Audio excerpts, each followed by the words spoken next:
Student welcome back to my YouTube channel. बच्चे अपना thermodynamics च कल कीता सीगा एंट्रोपी एंड गिव्स फ्री एनर्जी।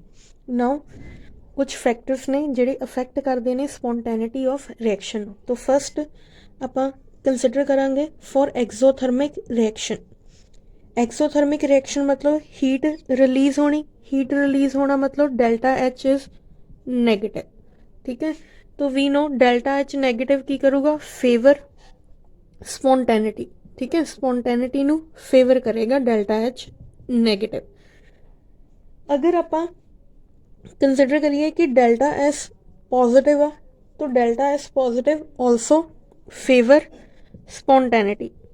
ठीक है, ऑल्सो फेवर स्पॉन्टेनिटी। जो डेल्टा एस पॉजिटिव कदों होएगा जो अपने को रैंडमनैस ज़्यादा होएगी, मतलब गैशियस मॉलिक्यूल ज़्यादा होणगे। तो दोनों अगर फेवर करते पे तो रिएक्शन की हो जाएगी स्पॉन्टेनियस। ना आप कंसिडर की करते पे एक्सोथर्मिक रिएक्शन। तो एक्सोथर्मिक रिएक्शन च की आ हीट रिलीज होनी डेल्टा एच नेगेटिव। अगर आप कंसिडर तो की रिलेशन सी delta G delta H minus T delta S, तो ये भी नेगेटिव आ पॉजिटिव आ तो ओवरऑल अपने को आएगा। ठीक है, तो ओवरऑल नेगेटिव। क्लियर। बट अगर आप कंसिडर करिए एट हाई टैंपरेचर, तो टैंपरेचर बहुत ज़्यादा है। तो जो टैंपरेचर बहुत ज़्यादा है तो आह चीज़ जी आ यह वध गई। ठीक है, यह ज़्यादा हो जाएगी।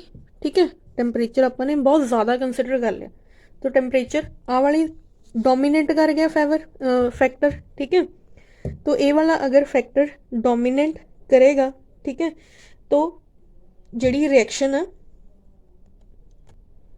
पहला तो बच्चे अपने किया कि डेल्टा जी डेल्टा एच दोनों ही फेवर कर देंगे। ठीक है, तो रिएक्शन स्पॉन्टेनियस है। नाउ अगर आप if delta S negative, delta S अगर नेगेटिव है तो डिसफेवर करेगा। तो डेल्टा एस नेगेटिव कदों होएगा, तो अगर आप at very high temperature reaction करवाइए, तो अगर बहुत ज़्यादा टैंपरेचर से रिएक्शन हो रही है तो इक्वेशन के according delta H minus T delta S, temperature बहुत ज़्यादा है तो डिसफेवरिंग फैक्टर जोड़ा वो डोमीनेट कर गया तो reaction non spontaneous.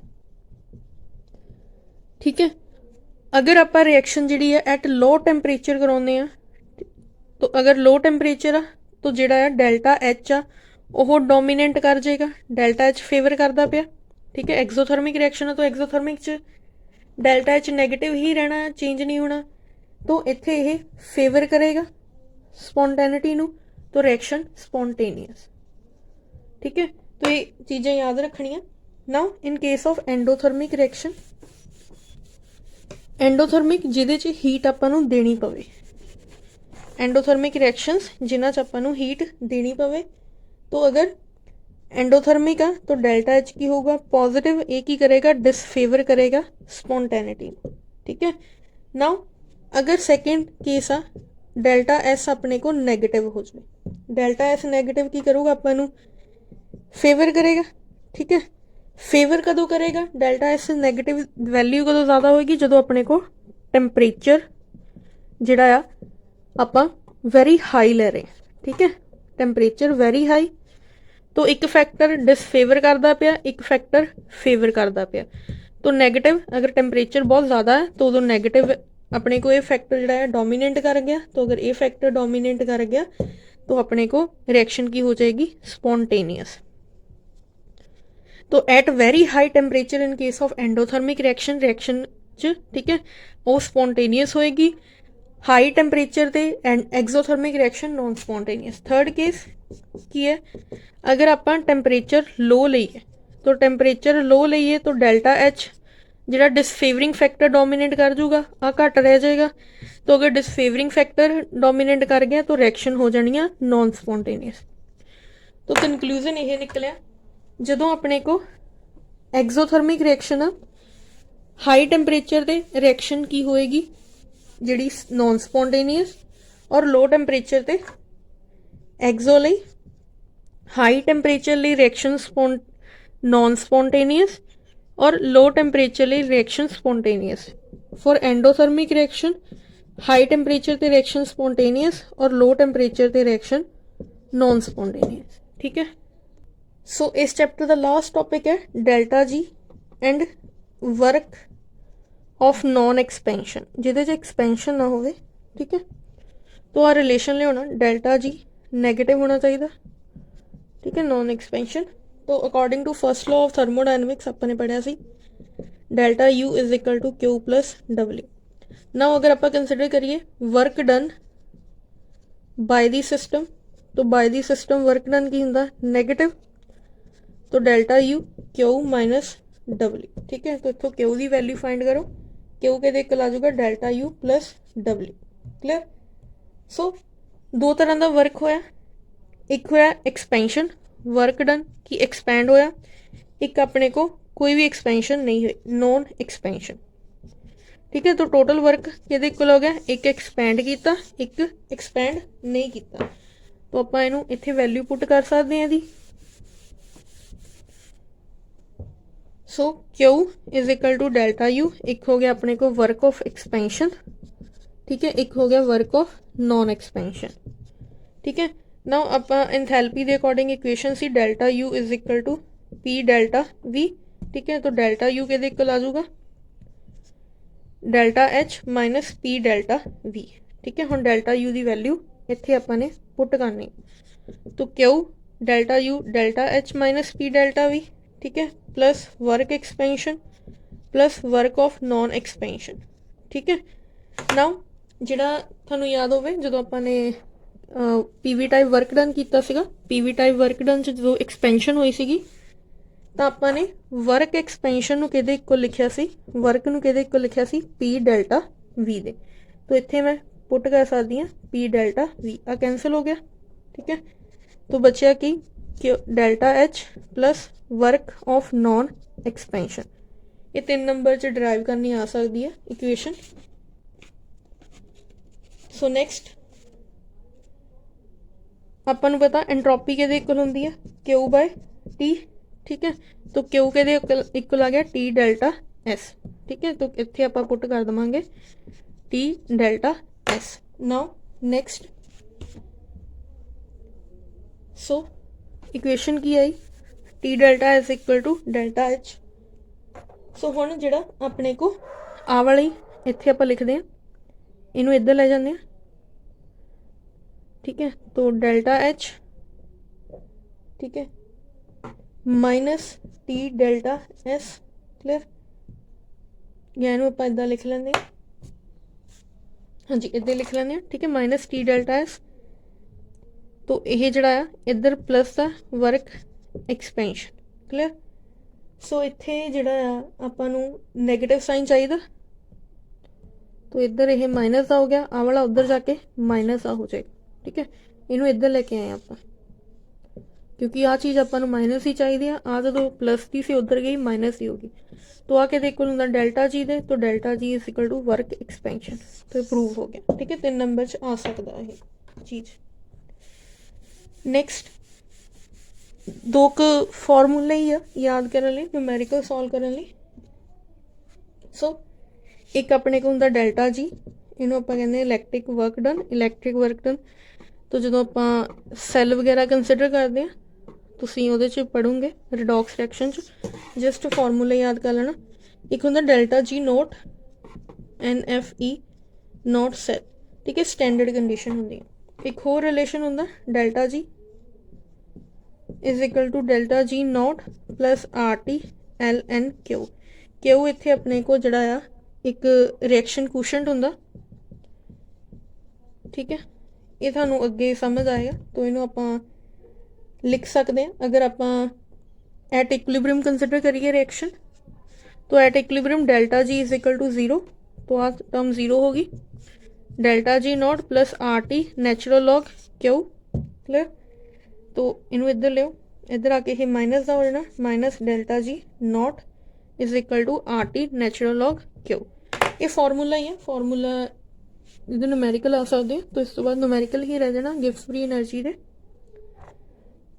So delta G not natural log नूं आपां कन्वर्ट कर सकते हैं लॉग च, लॉग। ठीक है, 2.303 लॉग RT log ਕੁਸ਼ਨ ਜਿਹੜਾ ਹੁੰਦਾ ਇਹਨੂੰ ਆਪਾਂ KC ਇਕੁਲਿਬ੍ਰੀਅਮ ਤੇ ਕਿਉਂਕਿ ਇਕੁਲਿਬ੍ਰੀਅਮ ਆ ਠੀਕ ਹੈ ਕੰਸਨਟ੍ਰੇਸ਼ਨ ਟਰਮ ਹੁੰਦੀ ਹੈ KC ਉਹਦੇ ਇਕੁਅਲ ਪੁੱਟ ਕਰਦੇ ਹਾਂ तो आह टर्म्स आ गए ठीक है। तो ये हुण आपां गिब्स फ्री एनर्जी दे दो कुछ न्यूमेरिकल करने एक आपां फर्स्ट लॉ कीता सीगा थर्मोडायनमिक्स दा एक सैकेंड लॉ कर लिया सी थर्ड लॉ आ थर्ड लॉ के अकॉर्डिंग डेफिनेशन कर लो जस्ट कि एट एब्सोल्यूट जदों अपने को एब्सोल्यूट जीरो टैंपरेचर आ ठीक है entropy of perfect crystalline explain कर दी की है सॉलिड इज जीरो तो मतलब ये सारे जो एंट्रोपी वगैरह है क्रिस्टलाइन सॉलिड पैक्ड स्ट्रक्चर जिवें NaCl का स्ट्रक्चर्स पढ़ते हो ना ठीक है। तो अगर आप टैंपरेचर जीरो रखा कोई भी एक्सपेंशन नहीं होएगी ठीक है रैंडमनेस नहीं आएगी तो एंट्रोपी की होएगी यदि जीरो होएगी। ये अपने को थर्मोडायनमिक्स का थर्ड लॉ तो इस तो बाद अपन दो न्यूमेरिकल डिस्कस करांगे। तो जिन्ना आह स्पॉन्टेनिटी तो लैके गिब्स फ्री एनर्जी तक करवाया ये बहुत ज़्यादा इंपॉर्टेंट आ ठीक है इतने क्वेश्चन पक्का आउंदा हुंदा। तो नैक्सट न्यूमेरिकल डिस्कस करते हैं। न्यूमेरिकल दिता है रिएक्शन रिवर्सीबल है इक्विलिब्रियम च तो एंथैल्पी दी हुई है डेल्टा H दिता हुआ डेल्टा S दिता हुआ फाइन टैंपरेचर करना। तो देखो इत्थे किलो जाउल आ पहले इनू आपां ने जाउल च कन्वर्ट करना 10⁻³ ठीक है माइनस तो delta G is equal to delta H minus T delta S आ चाहिए इक्विलिब्रियम ठीक है। तो इक्विलिब्रियम ते डेल्टा G अपने को किहदे इक्वल हुंदा जीरो दे तो डेल्टा H किहदे इक्वल आ जाना माइनस T डेल्टा S ठीक है जी उधर जाके माइनस दा नाउ T चाहिए delta H is upon delta S तो delta H is minus 10⁻³ divide by minus 145 तो टेम्परेचर आएगा 779.3 केल्विन ठीक है। तो इनू चेंज करके तो अपने को इस तरह का न्यूमेरिकल आ सकता। Next numerical find equilibrium constant equilibrium constant मतलब KC फाइंड करना। तो टेम्परेचर अपन देता है 298 केल्विन ठीक है। तो 2NH3 रिएक्शन है carbon dioxide give rise to NH3 ठीक है। तो ये अपने को प्लस वाटर तो लिक्विड बनता पे इत्थे क्लियर। तो अपन गिवन की है गिवन अपन डेल्टा G दिता हुआ delta G nought is equal to minus 13.6 kilo जाओ। तो इक्वेशन की सी delta G nought 2.303 RT log KC आ चाहिए ठीक है। तो R दी वैल्यू फिक्स होंगी है गैस कांस्टेंट 8.314 ठीक है। तो 2.303 इंटू 8.314 टेम्परेचर कितना 298 केल्विन तो लॉग KC चाहिए अपन आ गिवन है delta G nought is minus 13.6 kilo joule है इनू जाउल च कन्वर्ट कर लेंगे तो यह आ जाएगा 00 ठीक है 2.303 8.314 इंटू 298 लॉग KC ठीक है। तो हुण अपन KC चाहिए ओके। तो इनू KC नू इस वाली टर्म नू इधर ही रख लो बाकी सारी टर्म ये डिवाइड च लियाओ। तो 2.303 इंटू 8.314 इंटू 298 ठीक है।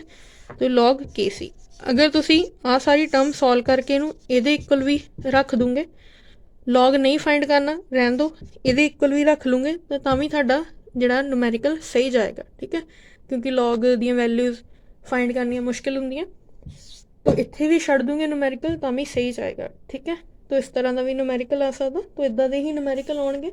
किसी च एंट्रोपी फाइंड करनी आ सकती है ठीक है कि आपां जिहड़ा डेल्टा G गिवन होवे ठीक है और डेल्टा H गिवन होवे आपां और टेम्परेचर गिवन होवे ठीक है और डेल्टा S पता करना। तो इतना भी आप ये तो भी किदा फाइंड कर सकते हैं delta G minus delta H इधर ले आवांगे माइनस हो जाएगा टेम्परेचर इतने मल्टीप्लाई च इतने डिवाइड आ जाएगा तो डेल्टा S आप फाइंड कर सकते हैं ठीक है। तो इदा के ही न्यूमेरिकल होंगे। तो ये अपना थर्मोडायनमिक्स खत्म होंदा। अगर किसी को कोई डाउट है तो तुसीं कमेंट सैक्शन च कमेंट करके पूछ सकते हो या टैलीग्राम पर भी पूछ सकते हो। तो ये PDF मैं पहले ही सेंड करती सी नोट्स टैलीग्राम पर ठीक है थानू मिल जाएंगे। ਸੋ ਕੱਲ ਹੁਣ ਆਪਾਂ ਸਟਾर्ट करना है नवा चैप्टर स्टेट्स ऑफ मैटर, ठीक है। So thank you for watching, please also press like button and comment, thank you.